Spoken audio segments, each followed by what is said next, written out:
Alright, I did want to provide a little bit of support with the homework for 7.3. If you do need this worksheet, please come into the center. I'm more than happy to give that to you. I'm not going to answer every single question that's on here, but I'm going to provide some support on some of these. So for number 5, let's go ahead and take a moment to write down our inequality correctly. As you saw, I almost kind of made that 4 into another number. Let's go ahead and draw our line, write down our inequality symbol, and it says get rid of x by doing the opposite. Well, what is the opposite of a positive 4x? Negative 4x. That'll cancel out.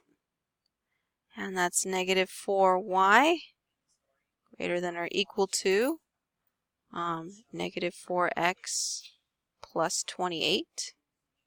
All right. Isolate y by dividing everything by the number next to the left of y. In this case, all right. What is the opposite of multiplying? Dividing. And we're going to be dividing just like it says by that number to the left of y. So I'm going to let you do that part on your own. Okay. Note, we are going to be dividing by a negative 4. So that symbol will flip. But take a moment right now and go ahead and figure out what negative 4 divided by that would be, and 28 divided by that number would be. Right now, also make sure you're circling one or the other if you're shading above or below the line, or if it's dashed or solid. So if our symbol is this symbol, make that determination. Are you shading above or below, or dashing or solid? Once you do figure out what that number is next to x, go ahead and write that in. I'm going to give you a hint. It is a whole number. I'll write that over 1. And our y-intercept will go here. That second number, 28 divided by something, gets you what? I am leaving those blanks intentionally because I do want you to try and do some of the steps on your own. And I'll be leaving more and more blanks as time goes on. All right, let's go on to number 6. So I'm going to write out 3x plus 2y less than or equal to 12. Again, I'm going to draw my line. I'm going to get rid of the x value. Again, what is the opposite of a positive 3x? I will leave that blank for you. All right. I will bring down the 2y less than or equal to. Opposite of a positive 3x, that will be my only hint. Brought the 12 down. Isolate y by dividing everything by the number next to y. In this case, 2. So I will divide everything by 2. That I will do for you so you can kind of see that. That's going to cancel out, and I'm left with y. By the way, when I divided by 2, was that a negative? No, so our symbol will stay. I will give you a hint here. Whatever you get here, you probably won't be able to divide it and get a whole number. So let's leave it as a fraction. That'll also be helpful when we do the slope. And go ahead and figure out what 12 divided by 2 is. Okay. Make sure you're using your slope and your y-intercept to graph. If you do need more support in graphing, because you notice I'm not really graphing any of these, please go back to watch a lesson that we go over when we graph from slope-intercept form. Since our symbol is a less than or equal sign, go ahead and decide whether you're shading above or below, circling either one, or if the line is going to be dashed or solid, and make sure you're graphing. All right. Number 7, which was actually quite fun in class. I wanted to go over this because you notice it's not very long, and it's actually kind of already solved out for y. So a lot of students are like, how do I graph this? So notice all these examples here. X is equal to a number, and all the lines are vertical. They kind of go up and down.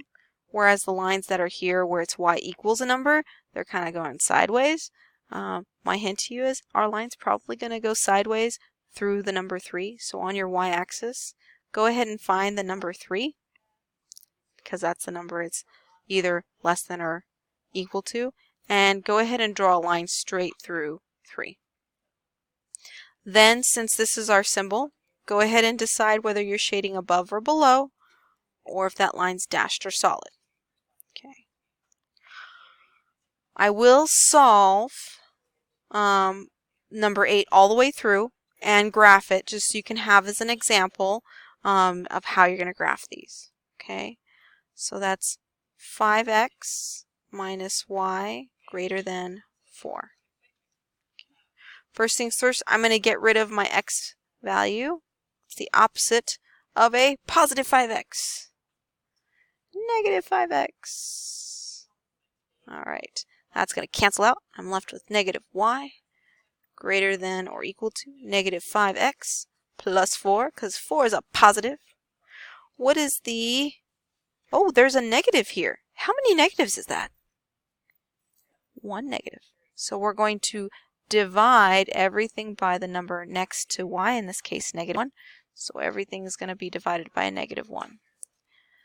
So that means, yes, we divided by a negative, so yes, that symbol's gonna flip. Negative 5 divided by negative 1? 5. And positive 4 divided by a negative 1? Negative 4. So our slope is 5.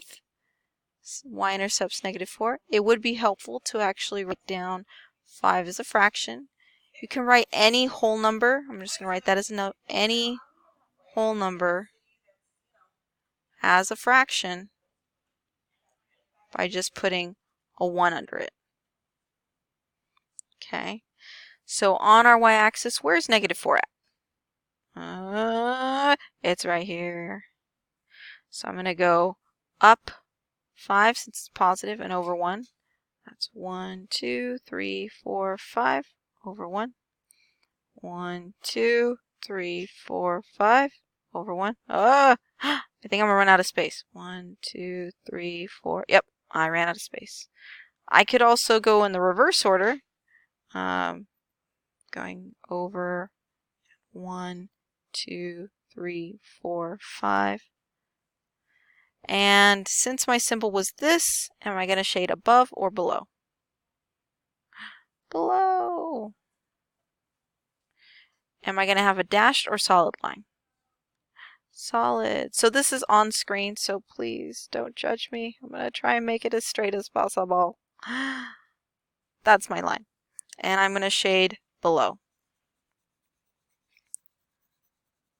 So if you haven't been doing that for any of these, make sure you're going back and doing so. Like I said, if you need more support for like things like number 9 or number 10, I'm going to show you kind of this worksheet so you can pause and maybe use this, or you can come into the center and I can definitely give you some guidance. But you are in charge of doing these homework problems so that way you can be most and best prepared for the test that you will be taking soon.